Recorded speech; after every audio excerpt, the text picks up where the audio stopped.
I stared at the empty altar where Marcus should have been standing, my white dress suddenly feeling like a shroud. The whispers from the packed church behind me grew louder as minutes ticked by, but I kept my eyes fixed on the ornate cross above the altar, refusing to turn around and face the pity in 300 pairs of eyes. Emma, sweetheart. Father Rodriguez approached cautiously, his weathered hands clasped in front of his robes. Perhaps we should.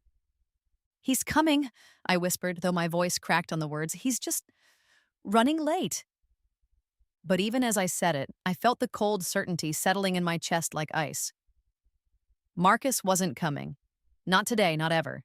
The man I'd loved for 3 years, the man I'd sacrificed everything for, had abandoned me at the altar in front of everyone who mattered to us.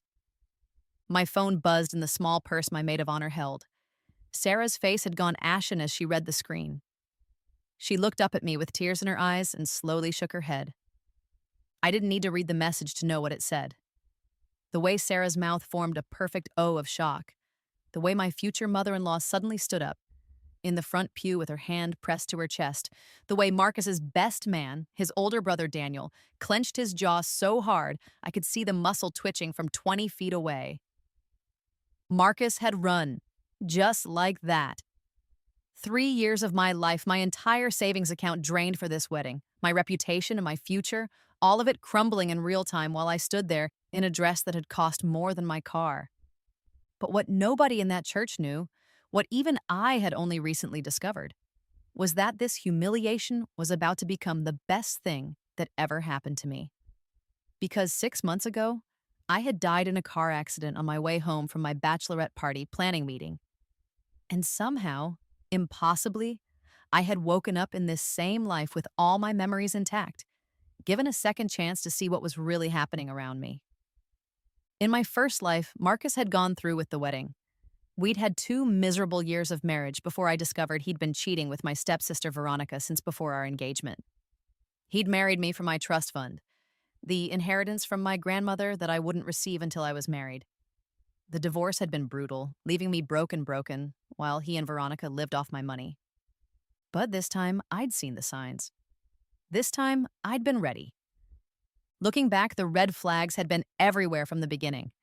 I'd just been too naive, too desperate for love, too willing to overlook the obvious to see them clearly. I was 22 when I first met Marcus at my stepmother Catherine's garden party. She'd been throwing one of her elaborate social gatherings, the kind where she could show off our family's wealth while simultaneously making it clear that I didn't quite belong. My father had remarried when I was 16, bringing Catherine and her daughter Veronica into our lives like a tornado disguised as a gentle breeze. "Emma, darling, do try to mingle," Catherine had said, her perfectly manicured hand resting on my arm with just enough pressure to leave marks. "You're 22 now. You really should be thinking about your future." What she meant, of course, was that I should be thinking about getting married so she could stop pretending to tolerate my presence in what she'd come to consider her house. My father, lost in his grief over my mother's death years earlier, had never noticed how Catherine's warmth toward me was purely performative, only displayed when he was watching. Marcus had been charming that day, tall, broad-shouldered, with the kind of easy smile that made you feel like you were the only person in the room. He was a junior associate at a law firm, ambitious and confident, and when he focused his attention on me, I felt like I was finally visible. "You look like you'd rather be anywhere else," he'd said, appearing beside me as I stood alone by the rose garden, watching Veronica hold court near the champagne fountain. "Is it that obvious?" I'd laughed and he'd grinned in response. "Only to someone who feels the same way. I'm Marcus, by the way, Marcus Blackwood." "Emma Sterling. Ah, the mysterious daughter. I've heard so much about you." I should have asked what exactly he'd heard and from whom. But I was young and lonely and desperate to be wanted by someone, anyone, who seemed to see value in me. Our courtship had been a whirlwind. Marcus was attentive, romantic, always saying exactly what I needed to hear. When Catherine made snide comments about my weight, Marcus told me I was perfect. When Veronica borrowed my clothes without asking, Marcus bought me new ones. When my father forgot my birthday for the 3rd year running, Marcus surprised me with a weekend getaway. I thought I'd finally found someone who loved me for me. I didn't realize until much later that Marcus had done his homework. He knew exactly what a neglected, emotionally starved young woman needed to hear, and he delivered it with Oscar-worthy performance. The proposal came after 2 years of dating at another one of Catherine's parties. Marcus got down on one knee in front of everyone, presenting a ring that must have cost him months of salary. The crowd applauded. Catherine actually hugged me with what seemed like genuine warmth, and even my father had tears in his eyes. "I'm so proud of you, sweetheart," Dad had whispered in my ear. "Marcus is a good man. You deserve to be happy." I'd felt like Cinderella at the ball, finally getting my happily ever after. The engagement period had been a year of wedding planning that gradually drained my savings account. Marcus always had a reason why he couldn't contribute much financially: student loans, a sick parent, a necessary work expense. I didn't mind. I had my trust fund coming after the wedding, and I wanted our day to be perfect. But in my previous life, I'd been too blinded by love to notice the subtle changes in Marcus as the wedding approached. How he started working late more often. How he seemed distracted when we were together. How he'd started asking casual questions about my inheritance, about the exact terms of my grandmother's will. This time, with the clarity that came from having lived through his betrayal once before, I saw everything differently. 6 months before our wedding date, armed with the knowledge of what was coming, I'd started investigating, and I'd hired a private investigator, discreetly, using a fake name and paying in cash from a separate account Marcus didn't know about. Within 2 weeks, I had photographs of him with Veronica at a hotel downtown, receipts from romantic dinners charged to credit cards I'd never seen, and even recordings of phone conversations where they laughed about how gullible I was. "She's making this so easy," Veronica's voice had been crystal clear on the recording. "All that money, and she's just handing it over. Once you're married, we can clean her out and disappear together." "The trust fund alone is worth $2 million, Marcus had replied, "plus her father's business connections. We could set ourselves up for life." "What about after? She's going to figure it out eventually." "Divorce. I'll claim she was unstable. Maybe that she cheated. With her history of depression and those anxiety meds she takes, it won't be hard to convince people she had a breakdown. I'll get half of everything in the settlement." Listening to them plan my destruction had been devastating the first time. This time, it filled me with a cold, calculating rage that sharpened my focus like a blade. I'd spent the next 6 months playing the perfect, unsuspecting fiancé while secretly orchestrating the most beautiful revenge I could imagine. Because I knew something that Marcus didn't. Something I'd learned too late in my previous life. Daniel Blackwood, Marcus's older brother and the family's golden child, had been in love with me since the day we met. Standing at that altar now, watching Daniel's face as he read whatever message had come through on my phone, I saw the exact moment he realized what his brother had done. His gray eyes, so much like Marcus's but infinitely kinder, found mine across the space between us, and I saw not pity but fury.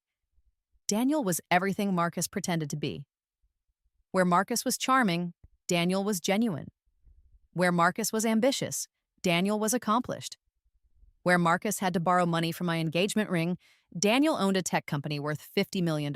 In my previous life, I'd been too caught up in Marcus's performance to notice how Daniel looked at me, how he always seemed to be nearby when I needed help, how his jaw tightened whenever Marcus treated me carelessly. I'd written off his kindness as fraternal politeness, never imagining that the successful, gorgeous older brother could have any romantic interest in his younger brother's unremarkable fiancée. But this time, I'd been watching, and what I'd seen had given me the most delicious idea for revenge I could have imagined. 3 months ago, I'd started spending more time with Daniel under the guise of wedding planning. Since he was the best man, it was perfectly reasonable for us to coordinate on bachelor party details, rehearsal dinner arrangements, and other logistics. Our conversations had started professional and gradually become more personal. "Marcus is lucky to have you," Daniel had said one evening as we reviewed seating charts at his downtown office. It was after 9 p.m., but he'd stayed late to help me finalize details. "Sometimes I wonder about that," I'd replied, testing the waters. "He's been so distant lately, so stressed about work." Daniel's expression had tightened almost imperceptibly.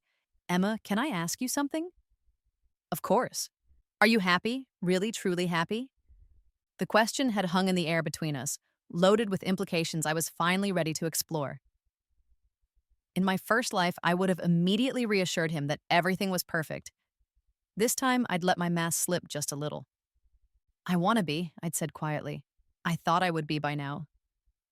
Daniel had reached across the table and covered my hand with his.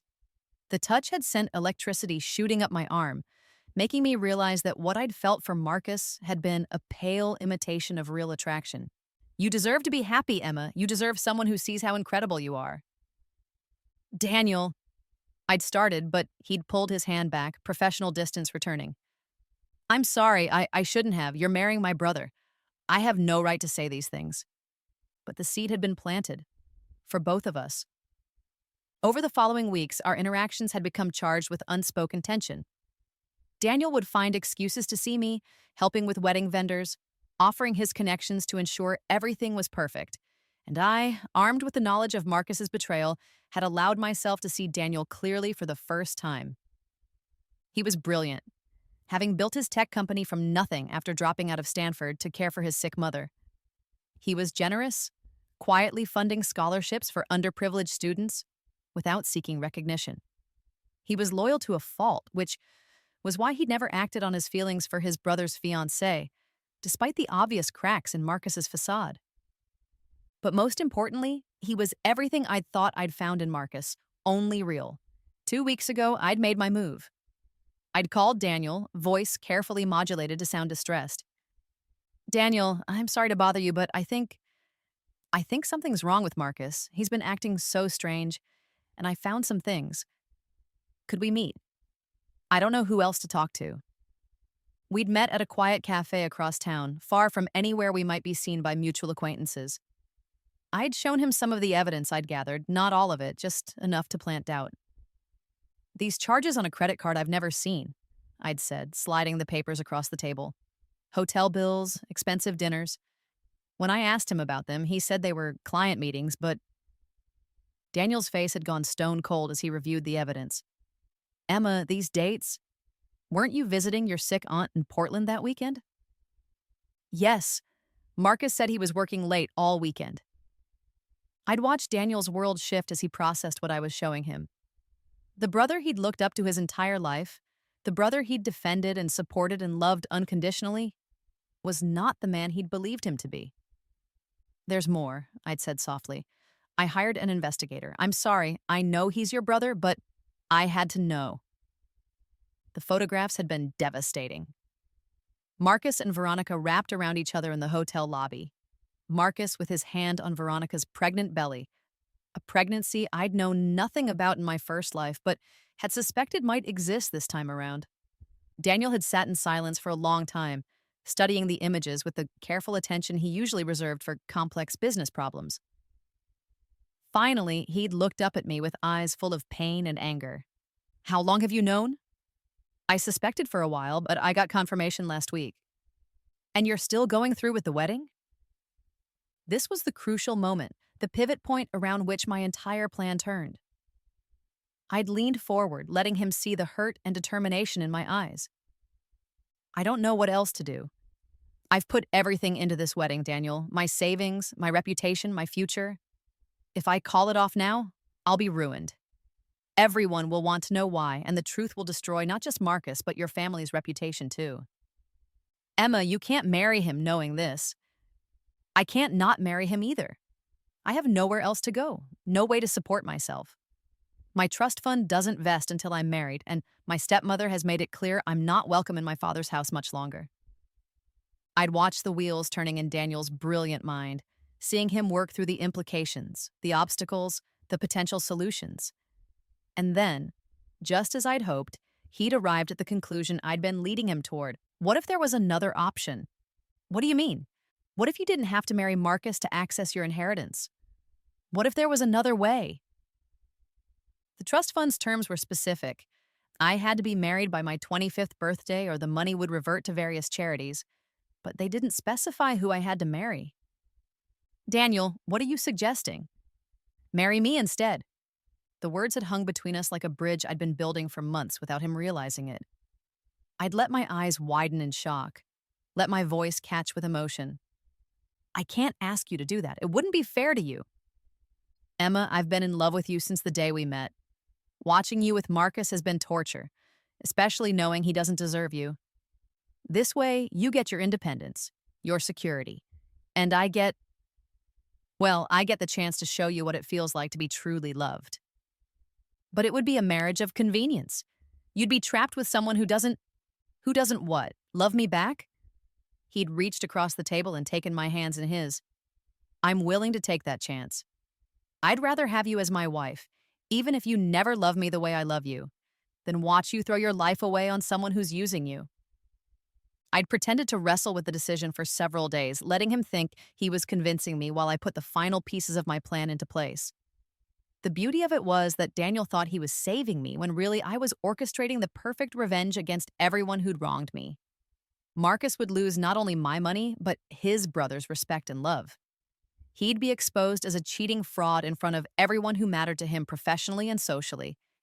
And he'd have to watch his older brother, the man he'd always been jealous of, claim the prize he'd thought was already his. Veronica would lose her meal ticket and her secret pregnancy would be exposed, ruining her reputation and her standing in my father's eyes. Catherine would lose the social status that came with having a daughter married to a Blackwood, and she'd have to explain to her social circle why her golden child had been cast aside for the stepdaughter she'd always treated as inferior. And I would get everything I'd ever wanted: love, security, respect, and the sweetest revenge imaginable. Now, standing at the altar as my phone continued buzzing with what I knew were Marcus's pathetic excuses, I was ready to put the final act of my plan into motion. Father Rodriguez was starting to look genuinely concerned.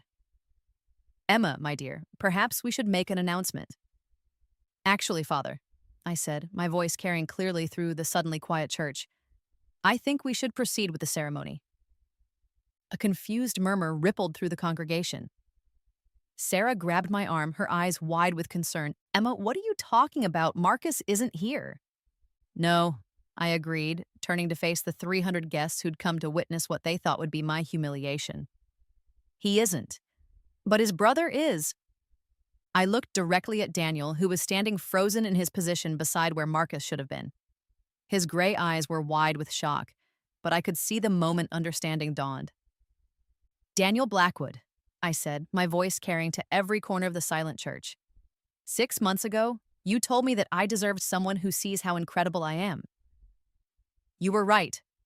And 2 weeks ago, you asked me to marry you because you said you'd rather have me as your wife than watch me throw my life away on someone who doesn't deserve me. Gasps echoed through the church. I could see Catherine half rising from her seat, her face a mask of horror. My father looked confused but intrigued. Veronica had gone pale, her hand instinctively moving to her still flat stomach. The man I was supposed to marry today has shown his true character by abandoning me at the altar, I continued, my voice growing stronger with each word. But you, Daniel, have shown yours through every act of kindness, every moment of support, every gesture of genuine care you've offered me over the past 3 years. I turned back to Daniel, extending my hand to him. The question is, did you mean what you said? Because I'm ready to give you my answer. The church was so quiet you could have heard a pin drop. Daniel stood motionless for a long moment, and I held my breath, hoping I'd read him correctly, hoping that the love I'd seen in his eyes was real and strong enough to overcome the shock of this public proposal. Then, slowly, a smile spread across his face, not the practiced charm that Marcus had always worn, but something genuine and radiant and full of wonder. Emma Sterling, he said, stepping forward and taking my outstretched hand. Are you asking me to marry you? I am. Then my answer is yes. It's always been yes. The church erupted. Some people were cheering, others were gasping in shock, and I could hear Catherine's voice rising above the din, demanding to know what was happening. But I only had eyes for Daniel as he took his place beside me at the altar. Father Rodriguez looked bewildered but game. Well, this is certainly a first in 40 years of performing ceremonies. Do we have rings? Daniel reached into his jacket and pulled out a ring box, not the one that contained Marcus's ring, but a different one entirely. My breath caught as he opened it to reveal the most beautiful vintage engagement ring I'd ever seen, clearly an antique family heirloom. "This was my grandmother's," he said quietly, so only I could hear. "I've been carrying it for 3 years, hoping someday I'd have the courage to offer it to you." As he slipped the ring onto my finger, replacing Marcus's gaudy diamond with something infinitely more precious, I felt the final piece of my revenge clicking into place. Not only was I getting my happily ever after, but I was getting it in a way that would perfectly illustrate to everyone present just how badly Marcus had miscalculated. The ceremony itself was surreal. Father Rodriguez, bless him, adapted the service on the fly, asking us to repeat vows we'd never rehearsed, but that felt more genuine than anything I'd practiced with Marcus. When Daniel kissed me at the pronouncement of marriage, it was like coming home after years of being lost. As we walked back down the aisle together, I caught glimpses of the various reactions in the crowd. My father looked proud and slightly confused, but happy. Most of our family friends seemed charmed by the romantic spontaneity of it all. Catherine looked like she was about to have a stroke, and Veronica had tears streaming down her face, though I suspected they weren't tears of joy. But the best part was yet to come. The reception was held at the country club, and since all the arrangements had been made for Marcus and me, the name changes were simple enough. The staff was professional about the substitution, and most of the guests seemed to view the whole thing as the most romantic story they'd ever witnessed. During the cocktail hour, while Daniel and I were greeting guests and accepting congratulations, Marcus finally arrived. He burst through the main doors of the country club like a man possessed, his hair disheveled and his face flushed. He was still wearing jeans and a wrinkled button-down shirt, clearly having rushed over from wherever he'd been when he'd sent that cowardly text. "Emma," he called out across the reception hall, his voice carrying over the conversation and music. "Emma, we need to talk." The room fell silent as every head turned toward the drama unfolding. Daniel's arm tightened protectively around my waist, but I placed a calming hand on his chest. "It's okay," I said quietly. "I've got this." I walked toward Marcus with my head held high, very aware that everyone was watching, including the photographer who was still documenting what was now officially the most dramatic wedding in our social circle's history. "Hello, Marcus," I said calmly when I reached him. "I got your text. 30 minutes before our ceremony was supposed to start. Very classy." "Emma, you don't understand. There was an emergency." "With Veronica?" I interrupted, my voice still pleasant but carrying clearly through the silent room. "I assume she needed you to help her with morning sickness? Pregnancy can be so difficult in the first trimester." Marcus's face went white. "How did you know about your affair with my stepsister? About the baby she's carrying? About the fact that you've been planning to divorce me as soon as you got access to my trust fund?" I smiled sweetly. "Oh, Marcus, did you really think I was that stupid?" The gasps from the crowd were audible now. I could see Veronica trying to shrink into the background near the bar, but several pairs of eyes had already found her. Catherine looked like she wanted to disappear entirely. "It's not what you think," Marcus said desperately. "I can explain everything." "I'm sure you can. You're very good at explanations. Very good at telling people what they want to hear." I gestured toward Daniel, who was watching from a few feet away with his arms crossed.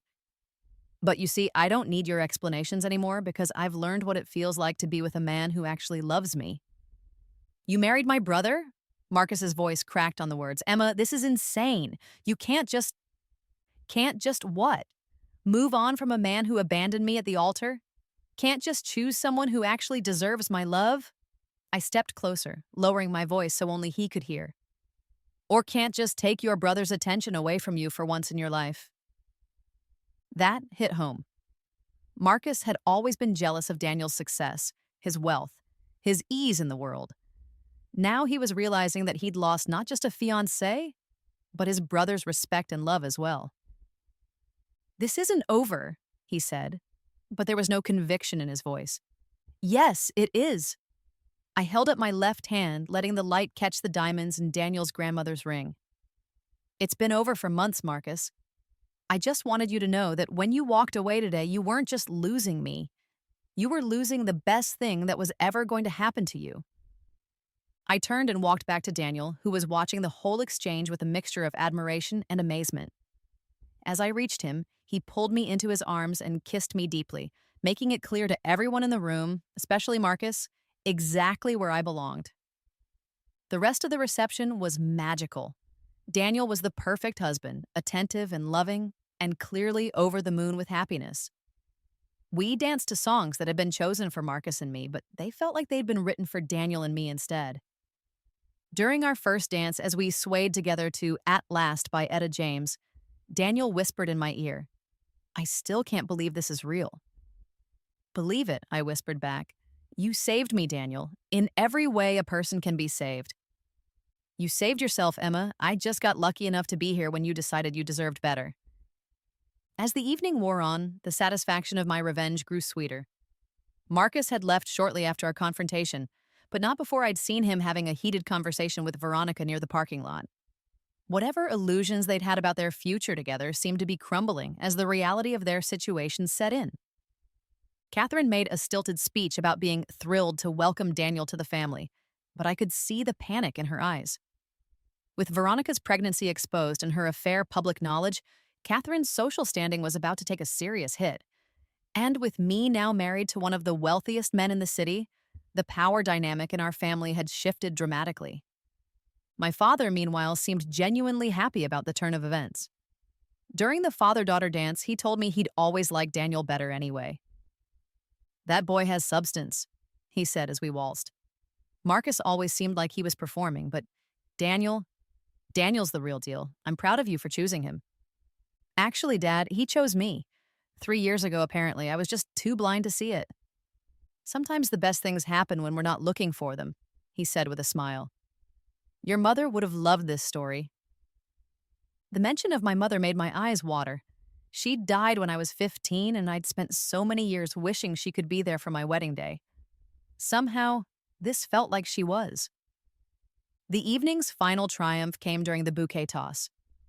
Traditionally, I would have aimed for one of my single friends, but tonight I had a different target in mind. With careful precision, I launched my bouquet directly at Veronica, who was standing sullenly in the back of the group of gathered women. She caught it reflexively, and for a moment the crowd cheered before remembering the circumstances. The irony was delicious. The woman who'd thought she was so clever, who'd planned to steal my life, now holding the symbol of marriage while her own future lay in ruins.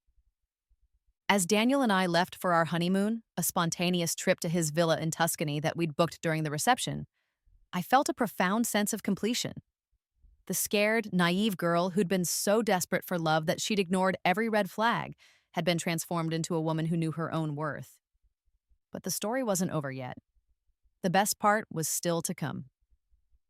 Our honeymoon in Tuscany was like something out of a fairy tale. Daniel's villa was a restored farmhouse on a hillside, overlooking vineyards and olive groves, and for 2 weeks we lived like we were the only people in the world.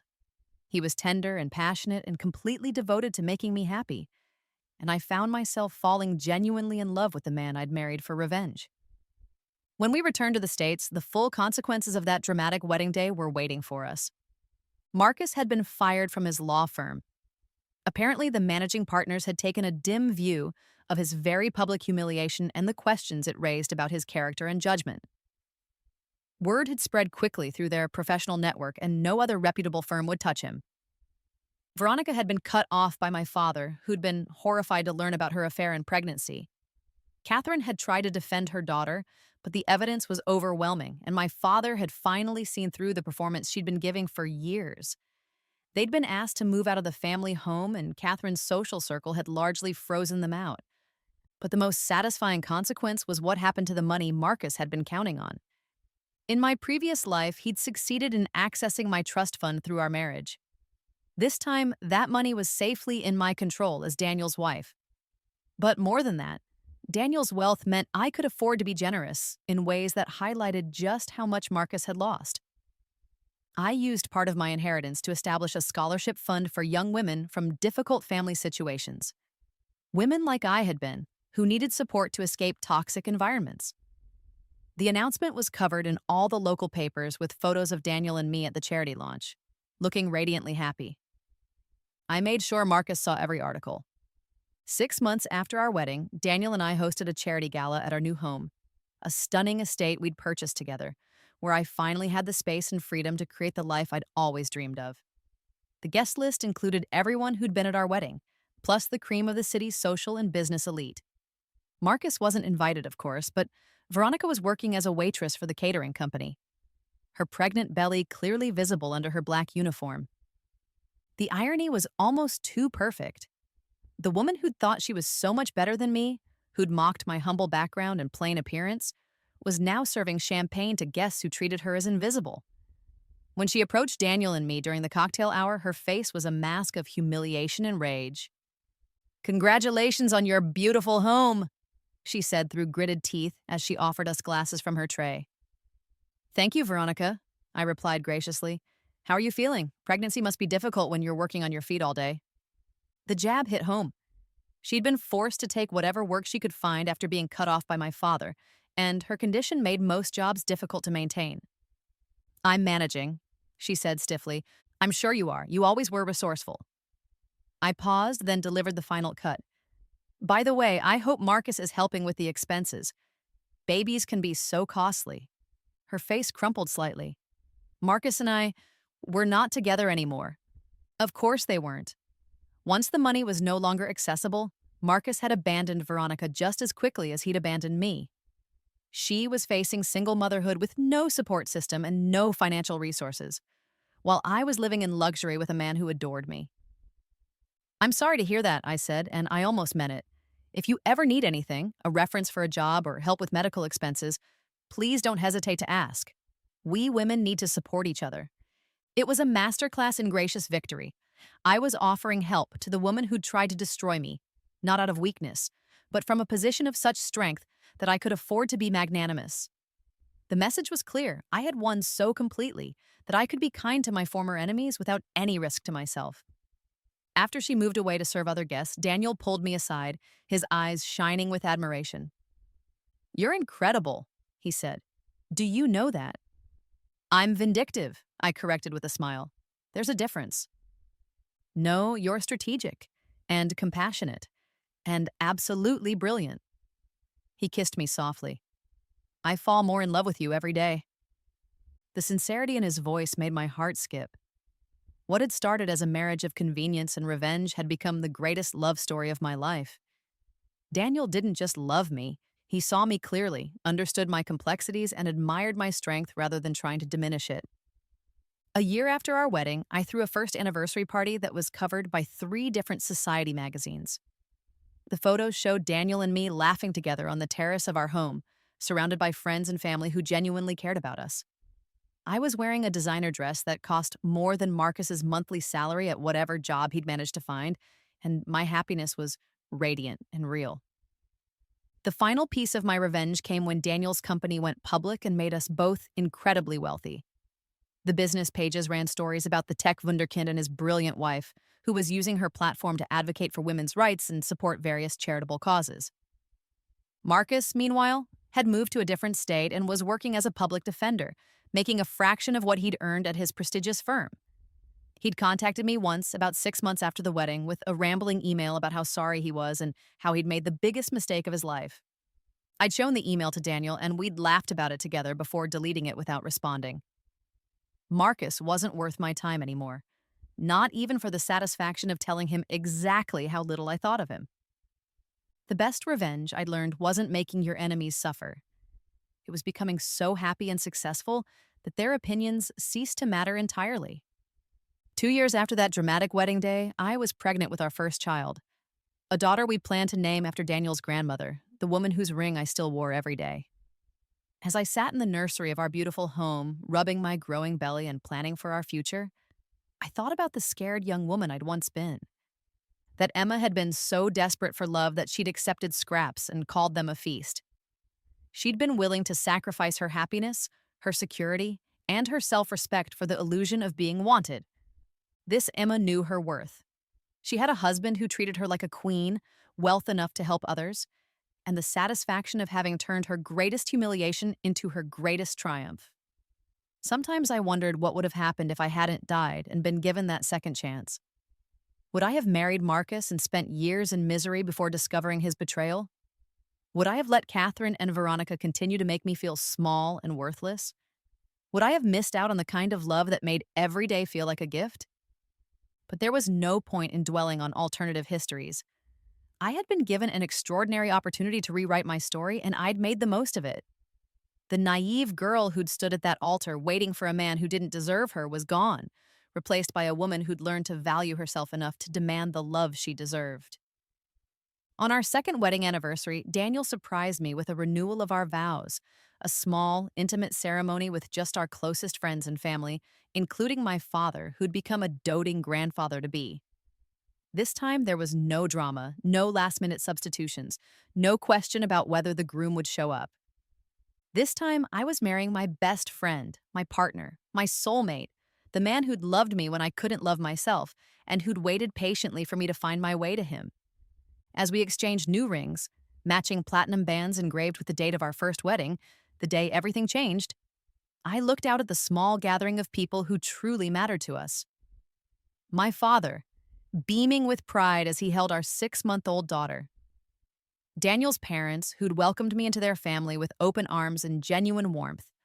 Our closest friends, who'd watched our love story unfold and cheered us on every step of the way. There was no sign of Marcus, Veronica, or Catherine. They'd all faded into irrelevance, relegated to cautionary tales we occasionally referenced when advising younger friends about red flags in relationships. Marcus had eventually remarried, a woman 20 years older who'd inherited a modest sum from her late husband. It was a loveless match that fooled no one, least of all his new wife, who'd insisted on an ironclad prenup. The last I'd heard, he was working at a small firm in Nebraska, still struggling to rebuild his reputation and his bank account. Veronica had moved back in with her mother after her daughter was born. Catherine had been forced to take a job at a department store to make ends meet, and their tiny apartment was a far cry from the luxury they'd once enjoyed in my father's house. The baby's father was nowhere to be found, having vanished as soon as the responsibility became real. But their fates were no longer my concern. I'd gotten my revenge in the most complete way possible, by becoming so happy that their suffering ceased to give me satisfaction. The best part wasn't that they'd been punished for their betrayal.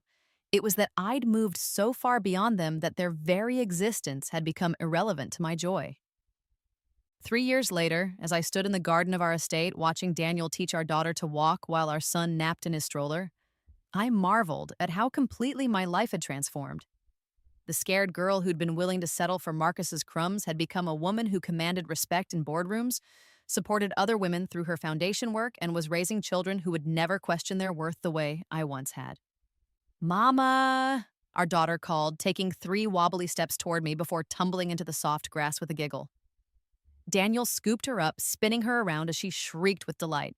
"Did you see that, Em? She's going to be running by next week." "Just like her father," I said, wrapping my arms around both of them, always in a hurry to get where he's going. "Speaking of which," Daniel said, setting our daughter down to toddle around the garden, "I have some news." "Good news or bad news?" "The best news." His smile was radiant. "The Peterson acquisition went through. We're officially expanding to Europe." I threw my arms around his neck, kissing him thoroughly. Daniel's company had been growing exponentially, and this European expansion would make us one of the major players in the international tech market.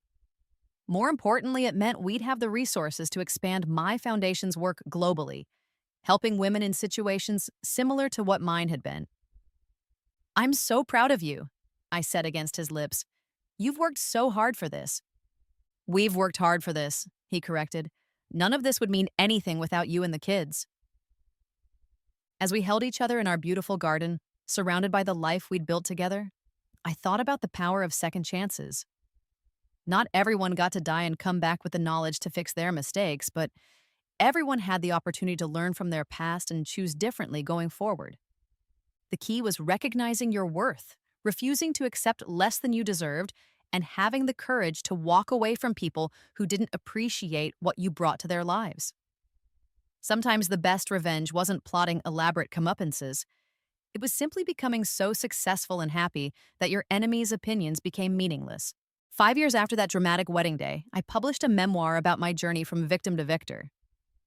Second Chances, How I Learned to Choose Myself, became a bestseller, with women around the world writing to thank me for showing them that it was never too late to rewrite their stories. The book tour took me to dozens of cities where I spoke to packed auditoriums about the importance of self-worth, the red flags of emotional manipulation, and the courage required to leave toxic relationships. At every event, I saw versions of my younger self in the audience, women who were settling for less than they deserved, who were being told they should be grateful for scraps of affection from people who didn't truly value them. You teach people how to treat you, I would tell them. And the first lesson is what you're willing to accept. If you accept disrespect, manipulation, and neglect, that's what you'll continue to receive. But the moment you decide you deserve better, really decide, not just hope, everything changes. During one particularly memorable event in New York, a young woman approached me during the book signing. "Miss Blackwood," she said, her voice trembling slightly. "I'm supposed to marry my fiancé next month, but after reading your book, I think I might be making a mistake. He's not abusive or anything, but he makes me feel small, like I should be grateful he chose me instead of someone prettier or more successful." I looked into her eyes and saw myself at 22, desperate for love and willing to accept a counterfeit version rather than hold out for the real thing. "What does your gut tell you?" I asked. "That I deserve better," she whispered. "But what if I'm wrong? What if I walk away and never find anyone else? What if you stay and spend years convincing yourself that feeling small is the price of being loved?" I replied gently. "The right person won't make you feel like you should be grateful they chose you. They'll make you feel like they're the lucky one." 6 months later, she sent me a photo from her new job at a nonprofit in Seattle, where she'd moved after calling off her wedding. She looked radiant and free, surrounded by colleagues who clearly respected and valued her contributions. "Thank you for showing me that walking away isn't giving up," she wrote. "It's choosing myself." That letter joined hundreds of others in my office, testimonials from women who'd found the courage to demand better for themselves. Each one reminded me why I'd chosen to share my story, despite the personal cost of revealing such intimate details about my past. On our 5th wedding anniversary, Daniel and I renewed our vows again, this time on the beach in Santorini, with our children as our only witnesses. As we watched the sunset paint the sky in brilliant oranges and pinks, I reflected on the extraordinary journey that had brought us to this moment. "Do you ever regret it?" Daniel asked, reading my contemplative mood with the intuition that came from years of deep partnership. The way everything happened, I mean. The drama, the public spectacle, all of it. I considered the questions seriously. Our wedding had become legendary in our social circle, the story that everyone told when they wanted to illustrate the power of following your heart. But it had also caused real pain. To Daniel, who'd had to watch his brother's true character revealed. To my father, who'd been forced to confront his wife's manipulation. Even to Marcus and Veronica, whose lives had been permanently altered by their choices. "No," I said finally, "I don't regret any of it. Not the pain that taught me my worth. Not the betrayal that showed me what real love looks like. Not even the public drama that gave other women permission to choose themselves over settling. Even knowing what it cost everyone involved? Especially knowing that Marcus and Veronica made their choices, Daniel. They chose to be dishonest, manipulative, and cruel. The consequences they faced weren't my revenge. They were the natural result of their actions catching up with them." I turned to face him, this man who'd loved me through my transformation from victim to victor, who'd supported my ambitions and celebrated my successes as if they were his own. "The only thing I regret is how long it took me to see what was right in front of me. You were there all along, waiting for me to realize that I deserve the kind of love you were offering. I'm just grateful I figured it out before it was too late." He pulled me closer, and we swayed together to the sound of waves lapping against the shore. Our children were building sandcastles nearby, their laughter mixing with the cry of seagulls overhead. It was a perfect moment, made more precious by the knowledge of how close I'd come to missing it entirely. 10 years after our wedding, I stood in the ballroom of the city's most prestigious hotel, hosting the annual gala for my foundation. The theme was Phoenix Rising, celebrating women who'd transformed their lives after surviving difficult circumstances. The room was filled with success stories. Women who'd left abusive relationships, started businesses, gone back to school, found their voices after years of being silenced. As I gave my keynote speech, I caught sight of a familiar face in the crowd. Veronica sat at a table near the back, wearing a simple black dress that had clearly seen better days. Her daughter, now 10 years old, sat beside her looking uncomfortable in the formal setting. After my speech, as I was making my rounds greeting guests and donors, Veronica approached me. The years hadn't been kind to her. She looked older than her 32 years, with worry lines around her eyes and a brittleness to her smile that spoke of too many disappointments. "Emma," she said, her voice carefully neutral, "congratulations on everything you've built here. It's impressive." "Thank you for coming," I replied, genuinely surprised to see her. "How did you hear about the event?" "I work for the company that did the floral arrangements," she said quietly. "When I saw your name on the contract, I wanted to see what you'd become." We stood in awkward silence for a moment, the weight of our history hanging between us. Finally, Veronica spoke again. "I owe you an apology," she said, her voice barely audible over the background noise of the gala. "For everything. For Marcus, for the lies, for the way I treated you when we were younger. I was jealous and cruel, and I convinced myself you deserved it because you had things I wanted, but you didn't deserve any of it." I studied her face, looking for traces of the manipulative girl who'd tormented me for years. Instead, I saw a woman who'd been humbled by life, who'd learned hard lessons about the consequences of her choices. "I appreciate you saying that," I said carefully. "It couldn't have been easy to come here tonight." "My daughter," she continued, glancing toward the girl who was watching us with curious eyes. She started asking questions about her father, about why we don't have the kind of life her friends have. I realized I couldn't keep lying to her about who I used to be, about the choices I made. "And what did you tell her?" "The truth. That I made terrible decisions that hurt people who didn't deserve it, and that actions have consequences."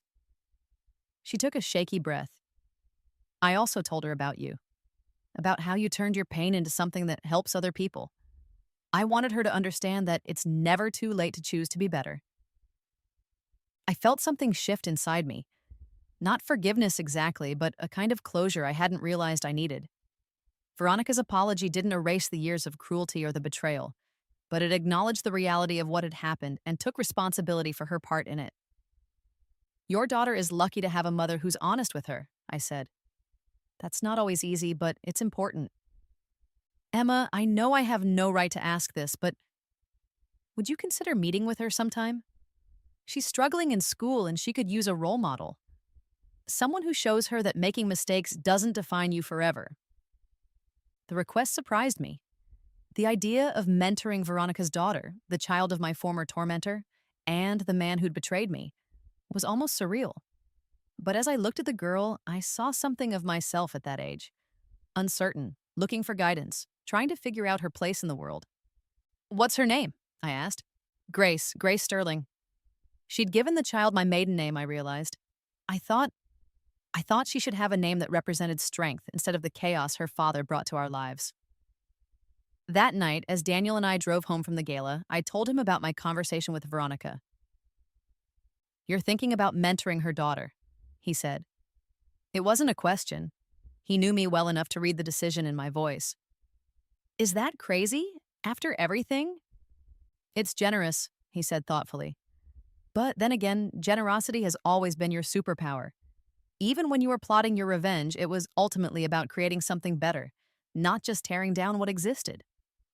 A month later, Grace Sterling visited our home for the first time. She was a quiet, serious child with intelligent eyes and a wariness that reminded me of my own childhood. Over tea and cookies in our garden, she told me about her struggles with math, her love of reading, and her dream of becoming a scientist. "My mom says you used to know my dad," she said with the directness that only children possess. I did. We were engaged to be married, but we both realized we weren't right for each other. "Was he mean to you?" The question caught me off guard. I could have lied, could have given her some sanitized version of the truth. But looking into her serious young face, I decided she deserved honesty. "Sometimes people make choices that hurt others," I said carefully. "Your father made some choices that weren't kind. But that doesn't make him a bad person. It makes him someone who made mistakes." "Mom says everyone makes mistakes." She says the important thing is learning from them and trying to be better. Your mother is right about that. Over the next few years, Grace became a regular presence in our lives. She babysat our children occasionally, helped in my foundation's youth programs, and slowly blossomed from a withdrawn, uncertain girl into a confident young woman. When she graduated high school as valedictorian, Daniel and I were in the audience cheering along with Veronica. "You saved her," Veronica said to me afterward, tears streaming down her face. "She was so angry, so lost, and you gave her hope." "I didn't save her," I replied. "I just showed her that her mother's mistakes didn't have to define her future. Grace saved herself." 15 years after that dramatic wedding day, I stood in Harvard Yard watching Grace Sterling receive her diploma in biochemistry. She'd been accepted to medical school and planned to specialize in pediatric oncology, driven by a desire to help children facing impossible odds. As I watched her walk across that stage, radiant with accomplishment and possibility, I thought about the unexpected ways our stories intersect and influence each other. The girl whose mother had tried to destroy me had become like a daughter to me, proof that cycles of pain and revenge could be broken by choosing compassion over bitterness. That evening, at Grace's graduation party, she pulled me aside for a private conversation. "Emma," she said, "I need to tell you something. I've known the truth about my father and what happened between you and my mother for years. I know about the affair, about the way they tried to use you, about everything." I felt my breath catch. We'd never spoken directly about the details, though I'd suspected she'd eventually piece it together. "How long have you known?" "Since I was about 14. I found some old letters my mother had hidden, and I confronted her about them." Grace smiled sadly. She told me everything, every awful detail. She said she wanted me to understand that the choices we make when we're young and selfish can echo for decades. "And how do you feel about that? About me knowing what you know?" "I feel grateful," she said simply. "Not for what happened. That was terrible, and you didn't deserve any of it. But for what you chose to do afterward. You could have been bitter and cruel. You could have refused to help me when my mother asked. Instead, you turned your pain into purpose, and you taught me that our mistakes don't have to define us." She paused, gathering her thoughts. "I want you to know that I have never resented you for what happened to my parents. Their choices led to their consequences. But your choices, to forgive, to help, to see potential in me, even though I was the daughter of people who hurt you, those choices changed my life." As I hugged this remarkable young woman who'd grown up to embody everything I hoped my own children would become, I felt the final piece of my long journey clicking into place. The scared girl who'd stood at that altar 20 years ago, humiliated and heartbroken, had become a woman who could break cycles of pain and create new legacies of hope. The best revenge, I'd learned, wasn't just becoming happy, despite your enemy's efforts to destroy you. It was becoming so genuinely happy, so secure in your worth, so generous with your blessings, that you could help others, even the children of your enemies, find their own paths to joy. 20 years after our wedding, Daniel and I celebrated our anniversary surrounded by the family we'd built together, our 4 children, ranging in age from 16 to 8. Grace, now Dr. Sterling, with her husband and newborn son. Even my father, now in his 70s, but still spry and devoted to his grandchildren. As I looked around our dining room table, listening to the conversation and laughter of people who truly loved each other, I marveled at how completely my definition of family had evolved. It wasn't just about blood or marriage, it was about choosing to love and support each other through all of life's challenges and triumphs.